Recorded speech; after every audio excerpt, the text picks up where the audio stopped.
تلاوت کرنے والے اس کو ہاتھ میں لے کر اس کی دھول جھاڑنے والے ہاتھ پتہ نہیں کہاں چلے گئے، وہ لوگ پتہ نہیں کیا ہوئے جو قرآن کریم کی روزانہ تلاوت کیا کرتے تھے۔ یہ وہ کلام ہے جس کو ہم نے طاق نسیان میں رکھا ہوا ہے۔ اللہ نے اتنی بڑی دولت عطا کی، یہ دولت جو اللہ نے دی ہے، یہ نعمت جو اللہ نے دی ہے، اس کے حقوق ہیں۔ نعمت کا حق ادا نہ کیا جائے تو آخرت میں سوال ہوگا اس کا۔ اللہ نے نعمت بندے کو دی تو کیا اللہ اس نعمت کا حق نہیں مانگے گا آپ سے قیامت کے دن؟ ہم سے نہیں پوچھے گا کہ یہ نعمت میں نے دی تھی، تم نے اس کا حق ادا کیا نہیں کیا؟ قرآن میں اللہ نے فرمایا ثم لتسألن یومئذ عن النعیم، ہر نعمت کا تم سے حساب لیا جائے گا، ہر نعمت کا، چھوٹی نعمت ہو یا بڑی نعمت ہو، اس کا حساب لیے بغیر آخرت میں تم چھٹو گے نہیں۔ آپ قرآن کریم کے اسلوب کو دیکھیے، لتسألن کے اوپر عربی جاننے والے اچھی طرح سمجھتے ہیں کہ اس پہ لام تاکید بھی ہے اور آخر میں نون تاکید بھی ہے، دو تاکیدیں ہیں۔ ضرور بے ضرور تم سے پوچھا جائے گا قیامت کے دن نعمتوں کے بارے میں کہ ہم نے تمہیں نعمت دی تھی، تم نے اس کا حق ادا کیا یا نہیں کیا۔ اللہ پاک بغیر تاکید کے اگر بول دیتا کہ تم سے پوچھا جائے گا قیامت کے دن تو وہ بھی یقینی بات تھی، ہونا تھا، لیکن اللہ دو تاکیدیں لگا کے بتا رہے ہیں ہمیں کہ نہیں ضرور پوچھوں گا تم سے میں، پھر کہہ رہے پھر ضرور پوچھوں گا تم سے میں کہ قیامت کے دن تم کو جو نعمتیں دی تھی تم نے کیا کیا، ان کا کتنا حق ادا کیا۔ ایک روایت مجھ کو یاد آئی کہ نبی کریم صلی اللہ علیہ وسلم، روایت طویل ہے میں اس کا خلاصہ عرض کر رہا ہوں، فاقے سے تھے، کئی دن کا پیٹ میں کوئی غذا نہیں گئی تھی، اس کی بے چینی کی وجہ سے گھر سے باہر تشریف لائے۔ حضرت ابو بکر صدیق رضی اللہ تعالیٰ عنہ بھی فاقے سے تھے، وہ بھی بے چین ہو کے باہر نکلے تو ملاقات ہو گئی نبی کریم صلی اللہ علیہ وسلم سے۔ پوچھا ابو بکر تم کیوں باہر آئے ہو؟ تو حضرت ابو بکر سمجھ گئے کہ نبی کریم صلی اللہ علیہ وسلم فاقے کی وجہ سے ہیں، تو انہوں نے عرض کیا رسول اللہ جس چیز نے آپ کو باہر نکالا ہے اسی نے مجھے بھی باہر نکالا ہے، میں بھی فاقے سے ہوں، گھر میں چین نہیں آیا تو باہر آ گیا۔ حضرت عمر بھی تھوڑی دیر میں مل گئے، وہ بھی فاقے سے تھے کئی دن کے، ان سے پوچھا تو انہوں نے بھی کہا کہ جس چیز نے آپ دونوں کو باہر نکالا اسی نے مجھے بھی باہر نکالا۔ یہ تینوں حضرات بات چیت کرتے ہوئے ایک انصاری صحابی کے باغ میں پہنچے۔ ان کو جب پتہ چلا نبی کریم صلی اللہ علیہ وسلم تشریف لائے تو ان کے تو عید ہو گئی، لاٹری کھل گئی، جلدی سے بٹھایا سائے میں، ٹھنڈا پانی پیش کیا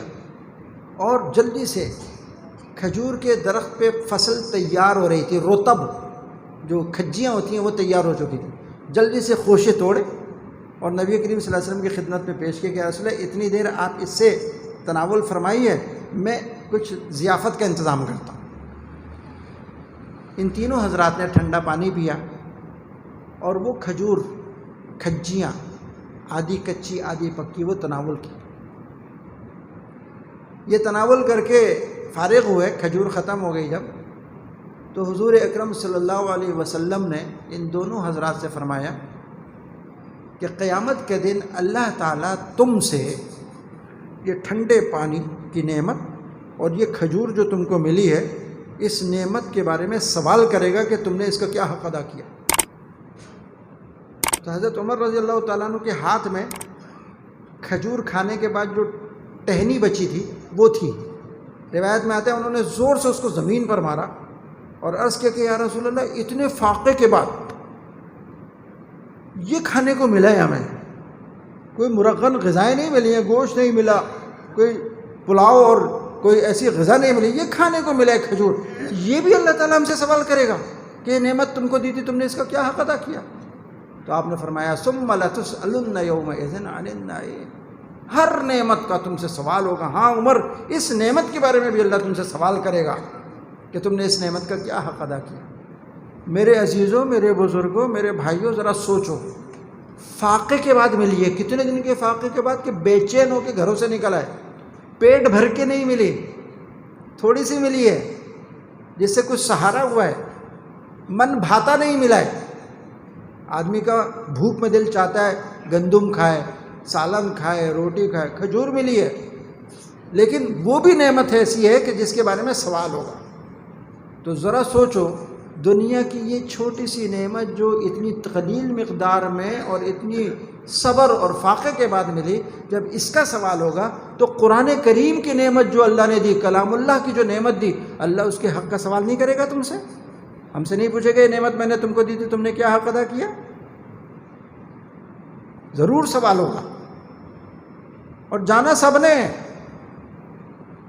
کوئی بچ نہیں سکتا، اللہ کے سامنے حاضری سب نے دینی ہے۔ تو اس کی تیاری کیا کی؟ آج کی جو یہ نشست ہے، آج کا جو یہ اجتماع ہے، عظمت قرآن کے نام سے یہاں سب جمع ہیں، اگر ہمیں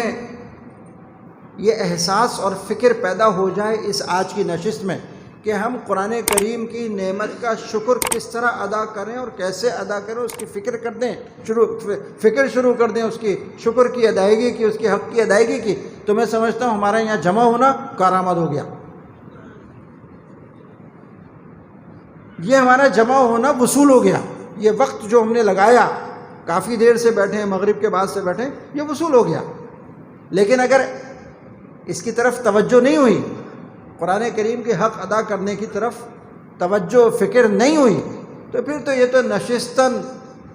گفتن برخاستن بیٹھے، گپ شپ کی اور اٹھ کے چلے گئے کپڑے جھاڑ کے، یہ تو بیٹھنا ایسا ہو جائے گا۔ وہ حقوق کیا ہیں جن کے بارے میں قرآن کریم کا سوال ہوگا آخرت میں؟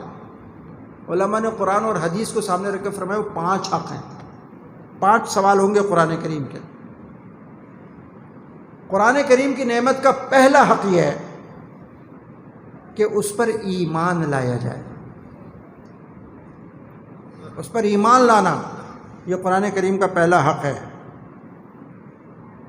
اور الحمدللہ یہ مسلمانوں کا مجمع ہے، ایمان والوں کا مجمع ہے، سب قرآن کریم کی حقانیت پر ایمان رکھتے ہیں، الحمدللہ، اللہ کا شکر ہے۔ ایمان کا مطلب سب لوگ جانتے ہیں کیا ہے؟ ایمان کا مطلب یہ کہ دل سے سچا سمجھے، ایمان کا مطلب یہ دل سے سچا سمجھے، دل میں یہ عقیدہ جمع ہو کہ قرآن کریم جو کہہ رہا ہے سچ کہہ رہا ہے، حق کہہ رہا ہے، یہ دل میں بات جمی ہوئی ہو، زبان سے اس کا اظہار بھی کرے جہاں ضرورت ہو، ایمان اسی کو کہتے ہیں، زبان سے اقرار بھی کرے، اور تیسری چیز اس کے مطابق اپنا عمل بھی بنائے۔ یہ ایمان کی پوری تعریف ہے، جس کو کہتے ہیں تصدیق بالجنان، اقرار باللسان، عمل بالارکان۔ اب اس میں وہ فنی بحث الگ ہے کہ اس کا رکن اعظم کیا ہے، لیکن تمام علماء اہل السنہ اس پر متفق ہیں کہ ایمان میں یہ تینوں چیزیں ضروری ہیں، زبان سے اقرار کرنا، دل سے سچا سمجھنا، اپنے عمل کو اس کے مطابق بنانا۔ تو پہلا حق قرآن کریم کا ہے، اس پر ایمان لانا۔ الحمدللہ ہم دل سے سچا سمجھتے ہیں، ہر مسلمان چھوٹا بڑا عالم جاہل اس کی حقانیت دل سے مانتا ہے، زبان سے اقرار بھی کرتے ہیں کہ قرآن حق ہے، اللہ کا کلام ہے۔ کمزوری اگر ہے تو عمل میں ہے کہ قرآن کریم ہم سے جو تقاضے کر رہا ہے، ہمیں جو حکم دے رہا ہے، اس کے اندر کمزوری ہے، کوشش کریں، اللہ سے مانگیں کہ یہ کمزوری بھی دور ہو جائے تاکہ ایمان مکمل ہو۔ قرآن کریم کا پہلا حق جو ایمان لانا ہے وہ مکمل ہو، یہ پہلا حق ہے۔ قرآن کریم کی نعمت کا پہلا حق جس کا سوال ہوگا وہ ہے ایمان، اس پر ایمان لانا۔ دوسرا حق اس نعمت کا وہ ہے اس کو صحیح پڑھنے کے لیے، اس کی صحیح تلاوت کے لیے اس کا علم حاصل کرنا، جس کو کہتے ہیں تعلیم القرآن، قرآن کریم کا علم حاصل کرنا۔ قرآن کریم اس طریقے سے جیسے رسول اللہ صلی اللہ علیہ وسلم کو حضرت جبرائیل نے پڑھایا تھا، اور حضرت جبرائیل سے پڑھنے کے بعد رسول اللہ صلی اللہ علیہ وسلم نے اپنے صحابہ کو پڑھایا، اس طریقے سے قرآن کریم پڑھنا، یہ قرآن کریم کا دوسرا حق ہے۔